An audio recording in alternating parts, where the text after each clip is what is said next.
Hello friends, welcome to MK tax advisory. और आज हम लोग इनकम टैक्स का फुल कोर्स स्टार्ट करने वाले हैं।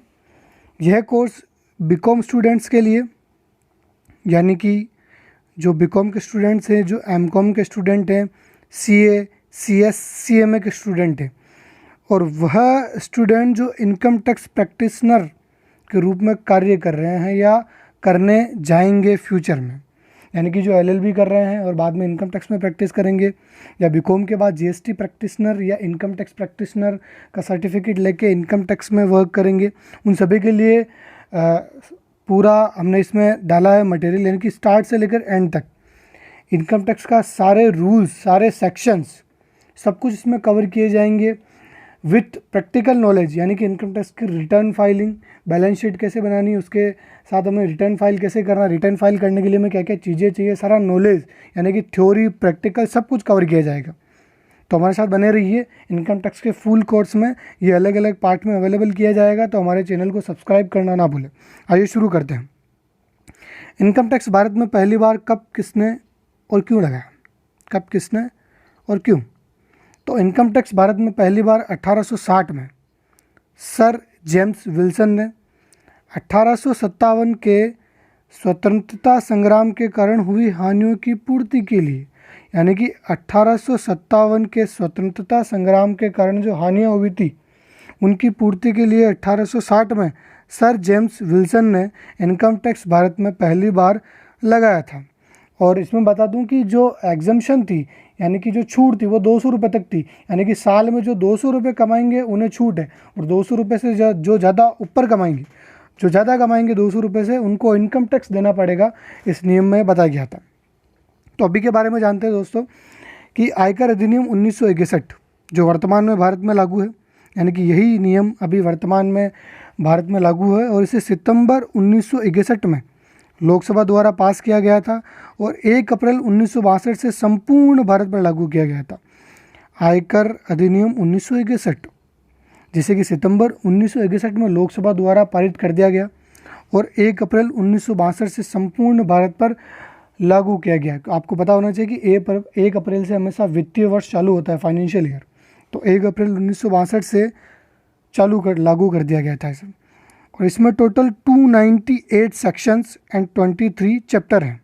टोटल 298 सेक्शंस एंड 23 चैप्टर्स हैं। अब इनकम टैक्स में इनकम टैक्स के अंतर्गत एक व्यक्ति बहुत ही इम्पोर्टेंट है दोस्तों, क्योंकि हमेशा टैक्स किसके ऊपर लगाया जाता है? एक व्यक्ति के ऊपर। और एक व्यक्ति कौन है, इसको एक्चुअली इनकम टैक्स में परिभाषित नहीं किया गया है। केवल ये बताया गया है कि व्यक्ति के अंदर कौन कौन आता है, और ये बताया गया है आयकर अधिनियम 1961 के सब सेक्शन 31 ऑफ सेक्शन 2 में। तो ये क्या क्या है कि व्यक्ति में कौन कौन शामिल है? एक व्यक्ति, एक पर्सन, हिंदू अविभाजित परिवार HUF, Hindu undivided family, company, firm, व्यक्तियों का संघ या समूह, स्थानीय सत्ता और प्रत्येक कृत्रिम व्यक्ति। तो ये सभी के सभी एक व्यक्ति के अंतर्गत शामिल हैं और इनके ऊपर इनकम टैक्स लगाया जाता है। अब एक करदाता, भाई करदाता यानी कि एसएससी कौन है? अगर आपको सिंपल लैंग्वेज में बताऊं तो वह व्यक्ति जो टैक्स देता है, जिसके ऊपर टैक्स भरने का दायित्व पैदा होता है, वह करदाता है, वह एसएससी है। इसे पढ़ भी लेते हैं। जिसे आयकर अधिनियम 1961 के अंतर्गत कर या अन्य कोई राशि जिसे आर्थिक दंड या कर की बकाया राशि पर ब्याज देना हो, वह करदाता एसएससी कहलाता है। तो सिंपली जिसे टैक्स देना होता है वह करदाता एसएससी कहलाता है। वित्तीय वर्ष, फाइनेंशियल ईयर, वित्तीय वर्ष हमेशा 1 अप्रैल से 31 मार्च तक होता है, यानी कि 1 अप्रैल से स्टार्ट होता है और अगले वर्ष की 31 मार्च तक फाइनेंशियल ईयर होता है। जैसे कि 1 अप्रैल 2018 से लेकर 31 मार्च 2019 तक ये एक फाइनेंशियल ईयर है। तो हमेशा फाइनेंशियल ईयर 1 अप्रैल से 31 मार्च तक ही होता है। कर निर्धारण वर्ष, यानी कि असेसमेंट ईयर। असेसमेंट ईयर जिस वर्ष में टैक्स की गणना की जाती है वह कर निर्धारण वर्ष कहलाता है। यानी कि जिस वर्ष में टैक्स की गणना हम करते हैं, जिस वर्ष में सरकार को हम अपने इनकम का ब्यौरा देकर टैक्स की गणना या टैक्स भरते हैं वह कर निर्धारण वर्ष असेसमेंट ईयर कहलाता है। गत वर्ष जिस वर्ष में आय अर्जित की जाती है, यानी कि असेसमेंट ईयर के ठीक पहले वाला वित्तीय वर्ष, जिस वर्ष में हम इनकम अर्जित करते हैं, जिस वर्ष में हम आय अर्जित करते हैं, उस वर्ष का हम जो ब्यौरा है, अपनी इनकम का जो टैक्स का ब्यौरा है, वो कब कैलकुलेट करते हैं? असेसमेंट ईयर में। असेसमेंट ईयर हमेशा प्रीवियस ईयर के बाद आता है। तो प्रीवियस ईयर क्या है? असेसमेंट ईयर के ठीक पहले वाला वित्तीय वर्ष गत वर्ष कहलाता है। वह प्रीवियस वर्ष जिस वर्ष में अपन आय अर्जित करते हैं। निवास स्थान, निवास स्थान का इनकम टैक्स में बहुत ही महत्वपूर्ण है, क्योंकि निवास स्थान से ही डिपेंड करता है कि व्यक्ति की इनकम पर किस तरीके से कितना टैक्स लगाना है, कितनी उसे छूट देनी। तो निवास स्थान का बहुत ही महत्वपूर्ण रूल है इनकम टैक्स के अंतर्गत। तो जानते हैं कि निवास स्थान को 3 कैटेगरी में बांटा गया है। पहला भारत में निवासी, दूसरा भारत में असाधारण निवासी, तीसरा अनिवासी। आइए इन तीनों को समझते हैं। पहला भारत में निवासी। भारत में निवासी की 3 कंडीशन है, फर्स्ट, सेकंड एंड थर्ड।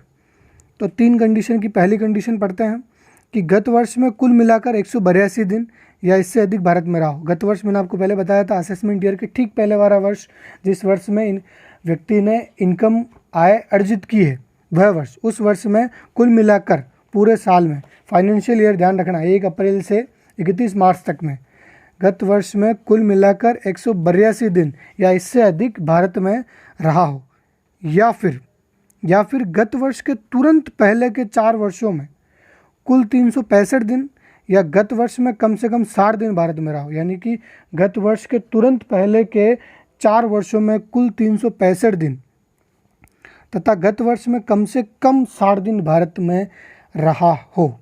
जब ये कंडीशन कोई फुलफिल नहीं कर पाता तो सेकंड कंडीशन उसे दे दी जाती है कि ये फर्स्ट कंडीशन में दोनों है ऑप्शनल, या आप दोनों को पूरी करना अनिवार्य है।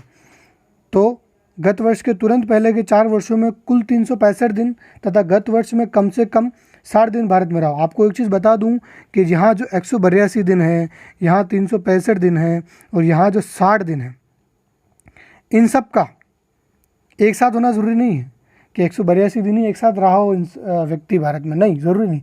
वो अलग अलग दिन भी कभी भी भारत में रह सकता है, अलग अलग जगह पर रह सकता है, किसी होटल में, किसी घर में, किसी धर्मशाला में, कहीं भी, या भारत की अलग अलग जगहों पर रह सकता है।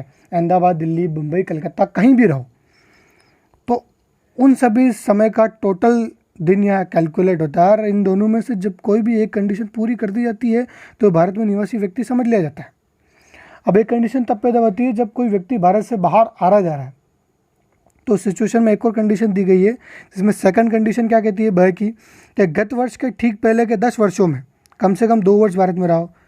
गत वर्ष यानी प्रीवियस ईयर के ठीक पहले के 10 वर्षों में कम से कम 2 वर्ष भारत में रहा हो। और तीसरी कंडीशन है गत वर्ष के ठीक पहले के 7 वर्षों में कुल 730 दिन या इससे अधिक भारत में रहा हो, या इससे अधिक भारत में रहा हो, तब वह व्यक्ति भारत में निवासी व्यक्ति समझ लिया जाएगा। तो आइए आगे बढ़ते हैं। असाधारण निवासी, वह व्यक्ति जो प्रथम शर्त को पूरी कर देता है परंतु दूसरी व तीसरी शर्त को पूरी नहीं कर पाता। अभी हमने पढ़ा कि वह व्यक्ति जो प्रथम शर्त को पूरी कर देता है परंतु दूसरी व तीसरी शर्त को पूरी नहीं कर पाता। अब भैया प्रथम शर्त कौन सी है? प्रथम शर्त अभी हमने पढ़ी है। प्रथम शर्त वही कुल मिलाकर 182 दिन गत वर्ष में भारत में रहा हो, या गत वर्ष के पहले के 4 वर्षों में कुल 365 दिन तथा गत वर्ष में कम से कम 60 दिन भारत में रहो। यानी कि यह पहली कंडीशन तो पूरी कर देता है, लेकिन दूसरी और तीसरी कंडीशन पूरी नहीं कर पाता है। वह व्यक्ति कहलाता है असाधारण निवासी। अब बात आती है अनिवासी। जो व्यक्ति किसी भी शर्त को पूरी नहीं कर पाता है, या प्रथम शर्त में दोनों में से किसी भी परिस्थिति को पूरी नहीं कर पाता है। कुल मिला के बात ये हुई कि कुल मिला के ना इस शर्त को पूरी कर पाता है ना इस शर्त को, तो वह व्यक्ति क्या हुआ? अनिवासी व्यक्ति। तो दोस्तों, यहाँ तक आज का हमारा चैप्टर फिनिश करते हैं। सेकंड पार्ट के साथ फिर हम आएंगे। हमारे साथ जुड़े रहिए फुल इनकम टैक्स कोर्स में, और हमारे चैनल को सब्सक्राइब करना ना भूलें। Thank you so much.